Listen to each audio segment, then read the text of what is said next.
Hello दोस्तों, स्वागत है आपका मेरे YouTube channel invest in India में। आज हम डिस्कस करने वाले हैं कुछ ऐसे स्टॉक्स जो आपके पोर्टफोलियो में ज़रूर होने चाहिए। दोस्तों, वीडियो शुरू करने से पहले मैं आपको ये बताना चाहूँगा कि मैंने ये वीडियो एजुकेशनल पर्पस के लिए बनाया है, जहाँ पे मैंने मेरा एनालिसिस आपके सामने रखा है। इसको आप किसी भी तरीके से बाइंग और सेलिंग रिकमेंडेशन ना माने। विदाउट वेस्टिंग टाइम शुरू करते हैं आज का ये वीडियो। आज हम जिस कंपनीज को डिस्कस करने वाले हैं वो कंपनीज में आप बिंदास इन्वेस्टमेंट कर सकते हैं। ये कंपनीज लार्ज कैप कंपनीज है, इसलिए इनमें रिस्क कम होता है other than mid cap companies and small cap company. ये ऐसी कंपनीज है जो भारी मात्रा में उसी टाइम गिरते हैं जब कुछ एक्सटर्नल प्रॉब्लम हो, जैसे कि कोविड की सिचुएशन, देन रशिया यूक्रेन का वॉर। इस कंपनीज में ज़्यादातर पैसा बिल्कुल भी डूबता नहीं है। लेकिन दोस्तों, बहुत बार ऐसा होता है कि स्टॉक एक्सपेक्टेड परफॉर्म नहीं कर पाता, तब लेकिन आपको पेशेंस रखना जरूरी होता है। लेकिन कुछ रिटेल इन्वेस्टर्स यहाँ पे गलती कर देते हैं और घबरा के एग्जिट कर लेते हैं, और जब ये स्टॉक्स रिकवरी दिखाते हैं तब वो सुनहरा मौका जाते दिखता है। आज हम ऐसे ही 3 स्टॉक्स के बारे में जानने वाले हैं। तो आइए शुरू करते हैं हमारी पहली कंपनी के साथ, जो है टाइटन। दोस्तों, टाइटन कंपनी, इसके बारे में लोग जानते हैं, ये एक टाटा ग्रुप की कंपनी है। टाइटन कंपनी 1984 में एक जॉइंट वेंचर हुआ था between Tata group and Tamil Nadu industrial development corporation, that is TIDCO. ये कंपनीज एक लीडिंग कंपनी है, जहाँ पे ये companies watches, jewellery and eyewear categories में लीड करती है। इसके नंबर ऑफ ब्रांड्स है जो टाइटन्स के अंदर आते हैं, जो हम लोग भी यूज़ करते हैं। तो दोस्तों, इसके रेवेन्यू के बारे में अगर हम बात करेंगे तो ज्वेलरी डिवीजन, जैसे कि आप देख सकते हो, ज्वेलरी डिवीजन में 89% का रेवेन्यू टाइटन कंपनी रखती है। ये कंपनी लार्जेस्ट ज्वेलरी रिटेलर है जो मैन्युफैक्चर करती है नंबर ऑफ ब्रांड्स, जैसे कि तनिष्क है, जोया है, मिया है। इनका जो मैन्युफैक्चरिंग प्लांट है ये होसूर में, पंतनगर और सिक्किम में लोकेटेड है। अब अगर इसके चार्ट के बारे में हम देखेंगे तो ये लार्ज कैप कंपनी है दोस्तों। आप अगर देख सकते हो तो 2.43 लाख करोड़ का इसका कैपिटलाइजेशन है। तो आप अगर इसका रिटर्न देखोगे तो आपको 5 साल में 204%, मतलब लगभग 3 गुना कंपनी ने रिटेल इन्वेस्टर्स को पैसे कमा के दिया है दोस्तों। तो जब, जैसे कि मैंने आपको बताया कि ये कंपनीज तभी डूबती है जब एक्सटर्नल प्रॉब्लम हो। यहाँ पे आप देख सकते हो कि जब कोविड की सिचुएशन आई थी, यहाँ पे ये गिरा था। देन यूक्रेन रशिया का वार हुआ था, इसमें भी ये यहाँ पे गिरा है। लेकिन दोस्तों, अगर आप इसकी रिकवरी देखोगे तो कोविड के बाद भी बहुत अच्छी रिकवरी इसने दिखाई है, और पिछले 5 साल में 200% इसका रिटर्न इन्वेस्टर को कमा के दिया है। अब आते हैं नेट प्रॉफिट पे। अगर आप इसका नेट प्रॉफिट देखोगे तो ईयर ऑन ईयर बेसिस पे ये बढ़ता दिख रहा है। 2016 में 675 करोड़, 2017 में 697, देन 2018 में लगभग 1000, देन 1300 के आसपास, 2020 में 1400 के आसपास। 2021 में ये डाउन हुआ था क्योंकि कोविड की सिचुएशन में इसको भी मार झेलनी पड़ी थी। लेकिन देखिए दोस्तों, इसके बाद इसने बहुत ज़बरदस्त रिकवरी दिखाई है। लगभग 2022 में 2100-2200 के आसपास और 2023 में 3200 के आसपास इसने नेट प्रॉफिट कमाया है। तो दोस्तों, टाइटन कंपनी एक ऐसी कंपनी है जिसमें आप आंख बंद के इन्वेस्टमेंट कर सकते हो। आप पैसा इसमें इन्वेस्ट करके छोड़ सकते हो। आपको ये आराम से, जैसे कि हमने देखा, आपको 2 गुना 3 गुना कमाई करके दे सकती है। अब इसके रिटर्न के बारे में जान लेते हैं। तो जैसे कि आप देख सकते हो दोस्तों, कंपाउंडेड प्रॉफिट ग्रोथ में 10 साल में 16%, 5 साल में 24%, 3 साल में 30% तक का प्रॉफिट ग्रोथ टाइटन ने दिया है। इसकी अगर सेल्स की बात करेंगे हम, तो 10 साल में 15%, 5 साल में 20%, 3 साल में 24% तक का सेल्स ग्रोथ देखने को मिलता है। अगर इसका CAGR अगर हम देखेंगे तो इन 10 ईयर्स 25%, 5 साल में 25%, 3 साल में 45%, अगर 1 साल का रिटर्न अगर हम देखेंगे CAGR में तो 28% को देखने को मिलता है। तो इससे ये पता चलता है दोस्तों कि आप अगर टाइटन में इन्वेस्ट करते हो तो आपको मतलब आप उससे 20% तक का CAGR एक्सपेक्ट कर सकते हो। अब हमारी दूसरी कंपनी है बजाज फाइनेंस। बजाज फाइनेंस एक लेंडिंग प्रोवाइडर कंपनी है जो एक लोन प्रोवाइड करती है रिटेलर को, SME, कमर्शियल कस्टमर्स। देन ये जो कस्टमर्स होते हैं जो अर्बन से या फिर रूरल इंडिया से आते हैं, इन सबको ये लोन प्रोवाइड करने का काम करती है। देन इसके पास other variety of financial services के प्रोडक्ट्स भी है जो ये कस्टमर्स को प्रोवाइड करती है।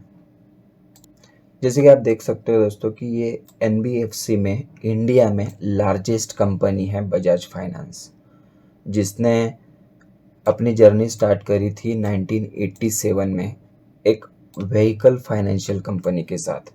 मतलब एक as a vehicle financial company 1987 में आई थी और अब ये एक largest and most diversified NBFC है अपने भारत की। अगर आप इसका AUM देखोगे तो ये इंक्रीज़ हुआ है 29% से 22 फाइनेंशियल ईयर में। तो आप इससे देख सकते हो दोस्तों कि ये कितनी बड़ी कंपनी है और इसकी जो ग्रोथ है वो हमारे सामने है। अब इसके चार्ट पे आते हैं हम। तो ये जो बजाज फाइनेंस है इसका मार्केट कैप लगभग 4.17 लाख करोड़ है। ये भी अपनी लार्ज कैप कंपनी है दोस्तों, लेकिन ये बहुत अच्छा ग्रोथ कंपनी मानी जाती है। इसका भी अगर आप चार्ट पैटर्न देखोगे तो ये भी 2020 में 22 में भी हमें गिरा हुआ दिख रहा है, जो कि एक्सटर्नल प्रॉब्लम है जो हम निगलेक्ट कर सकते हैं, इग्नोर कर सकते हैं। इसका भी अगर आप 5 साल का रिटर्न देखोगे तो ये भी 230% मतलब इन्वेस्टर्स का पैसा इसने भी 5 साल में तिगुना किया है दोस्तों। इसके अगर हम फाइनेंशियल के बारे में देखेंगे तो इसका भी नेट प्रॉफिट अगर 2016 में आप अगर देखोगे तो 1200 के आसपास, 2017 में 1800 के आसपास, 2018 में 2400 एंड ये ऐसे ही बढ़ते गया है। आप अगर इस नेट प्रॉफिट के बारे में देखोगे तो कंसिस्टेंट इंक्रीज हमें यहाँ पे दिख सकता है। 2021 में जब कोविड की सिचुएशन थी इस पे भी थोड़ा इम्पैक्ट हुआ था, लेकिन इसने उतना ही जल्दी रिकवरी किया है जैसे कि हमने टाइटन का भी देखा। तो दोस्तों ये जो कंपनीज़ होती है ना, टाइटन है, बजाज फाइनेंस है, ये ऐसी कंपनीज़ है जो जितना गिरती है एक्सटर्नल प्रॉब्लम की वजह से, लेकिन उतना ही रिकवरी करके रिटेल इन्वेस्टर को देती है। तो इसलिए रिटेल इन्वेस्टर्स आंख बंद करके इस पर विश्वास रख सकती है। सो आइए दोस्तों इसका रिटर्न भी जान लेते हैं अब। तो अगर इसका आप रिटर्न देखोगे 5 साल का 36%, 3 साल में 30%, इसका अगर सेल्स ग्रोथ देखोगे तो इसकी भी 5 साल में 27%, 3 साल में 16%। CAGR की अगर बात करेंगे तो 10 साल में 47%, 5 साल में 27%, 3 साल में 52%। अगर 1 साल का CAGR देखेंगे तो 15% तक का CAGR इसने प्रोवाइड किया है इन्वेस्टर्स को। तो देखो दोस्तों, हमने जो पिछली कंपनी देखी टाइटन, ये देख रहे बजाज फाइनेंस, इसमें डबल डिजिट की ग्रोथ हमें दिख रही है सेल्स में भी और अपने CAGR में भी। तो इसीलिए ये कंपनी में हम ब्लाइंडली पैसा इन्वेस्ट करके छोड़ सकते हैं। आपका पैसा कहीं पे भी नहीं जाएगा, कभी डूबेगा नहीं। लेकिन दोस्तों आपको इसमें पेशेंस रखना चाहिए। जब ये एक्सटर्नल प्रॉब्लम की वजह से गिरते हैं तो ये उतनी ही रिकवरी करना जानते हैं। तो दोस्तों अगर अब तक आपको ये वीडियो अच्छा लगा तो एक लाइक ज़रूर करें और इस चैनल को सब्सक्राइब करना मत भूलिए। चलिए अब नेक्स्ट कंपनी की बात करते हैं। तो नेक्स्ट कंपनी है अपनी ICICI बैंक। ये भी एक बैंकिंग सेक्टर की दिग्गज कंपनी है अगर हम इस सेक्टर के लीडर के बारे में बात करेंगे तो वो एचडीएफसी है। वो सबको पता है कि एक नंबर पे एचडीएफसी आती है, लेकिन एचडीएफसी की अगर आप ग्रोथ देखोगे और आईसीआईसीआई बैंक की आप अगर ग्रोथ देखोगे तो आपको पता चलेगा। आईसीआईसीआई बैंक पिछले कुछ साल में रिटेल इन्वेस्टर को बहुत अच्छा ग्रोथ दे पाई है। ऑब्वियसली एचडीएफसी बैंक भी बहुत अच्छी बैंक है, लेकिन वो हम एक डिफेंसिव कंपनी के साथ अपने पोर्टफोलियो में रख सकती है। लेकिन अगर आपको बहुत अच्छी ग्रोथ चाहिए और उसमें आपको ज़्यादा रिस्क भी नहीं चाहिए, तो आपको आईसीआईसीआई बैंक की तरफ जाना चाहिए। तो जैसे कि सबको पता है, एक बैंक है और उसमें ये लोन वगैरह प्रोवाइड करती है। बहुत सारी सर्विसेज होती है बैंक की जो retail, SME and corporate customers को प्रोवाइड करती हैं। इसके बारे में और अगर हम देखेंगे तो अगर आप एनपीए देखोगे दोस्तों 0.63%, जो भी एक से कम एनपीए वाली बैंकिंग सेक्टर होता है वो अच्छी मानी जाती है, अच्छी बैंक्स मानी जाती है जिसका एनपीए एक से कम होते हैं। चलिए अब इसके चार्ट के बारे में बात करते हैं। इसका भी चार्ट आपको लगभग सेम दिखाई देगा। इसका अगर आप मार्केट कैप के बारे में देखेंगे तो ये भी लगभग 6.65 लाख करोड़ के आसपास है। चार्ट अगर हम देखेंगे, जैसे कि आप देख सकते हो दोस्तों कि इसको भी 2020 में जब कोविड था, देन 2022 में जब वार था यूक्रेन और रशिया का, इसको भी दोनों टाइम पे इसको झटका लगा है। लेकिन अगर other than this external problem आप अगर देखोगे तो इसका रिटर्न भी आप कंसिस्टेंट देख पाओगे।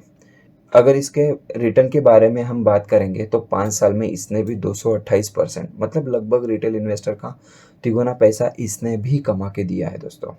चलिए अब इसके फाइनेंशियल के बारे में जान लेते हैं दोस्तों। तो इसका अगर आप नेट प्रॉफिट देखोगे तो 2018 में 9000 के आसपास, 2019 में 5600 है दोस्तों, मतलब लगभग 2018 के कंपैरिजन में 30 to 40% ये गिरा था। अगर इसका रीज़न अगर हम देखेंगे तो आईसीआईसीआई बैंक ने बोला था कि इन लोगों का एक्सपेंस उस साल बढ़ गया था। एक्सपेंस में इन लोगों ने जो उनका डेफर्ड टैक्स था वो सिंगल अमाउंट में पे किया था, तो इसकी वजह से इनका जो नेट प्रॉफिट था वो हम देख सकते हैं कि 2018 के कंपैरिजन में डिक्लाइन दिखा गया था, बहुत डाउन देखा गया था। लेकिन उसके बाद का अगर आप ग्रोथ देखोगे तो कंसिस्टेंटली बढ़ते दिख रहा है दोस्तों। 2020 में 11,000 के आसपास, 2021 में 20,000 के आसपास, मतलब लगभग 2020 और 21 में हम डबल देख पा रहे हैं। उसके बाद 2022 में 26,000 और 2023 में 35,000 के आसपास नेट प्रॉफिट रिकॉर्ड किया गया। कंसिस्टेंट ग्रोथ इसे कहते हैं। चलिए अब इसका भी रिटर्न के बारे में हम जान लेते हैं। तो जैसे कि आप देख पा रहे हो, कंपाउंडेड प्रॉफिट ग्रोथ में 10 साल में 14%, 5 साल में 35%, 3 साल में 53% रिकॉर्ड किया गया है, जो कि बहुत अच्छा है। अगर इसके CAGR के बारे में बात करेंगे तो 10 साल में 16%, 5 साल में 27%, 3 साल में 43% और 1 साल में 29% का CAGR रिकॉर्ड किया गया है। इसकी सेल्स ग्रोथ के बारे में अगर हम देखेंगे तो ये भी 10 साल में 10% बढ़ा है, 5 साल में 14%, 3 साल में 13% तक का सेल्स ग्रोथ इसमें देखी जा सकती है। तो दोस्तों ऐसी कंपनीज होती है जिस कंपनीज में हम CAGR के बेसिस पे अगर देखेंगे तो 15 to 20% तक का CAGR हम एक्सपेक्ट कर सकते हैं। सो आई होप आपको ये आज का वीडियो पसंद आया होगा। वीडियो को लाइक और चैनल को सब्सक्राइब जरूर करिए। तो मिलते हैं अगले वीडियो पे एक नई इन्फॉर्मेशन के साथ। तब तक के लिए बाय बाय दोस्तों, हैप्पी इन्वेस्टिंग।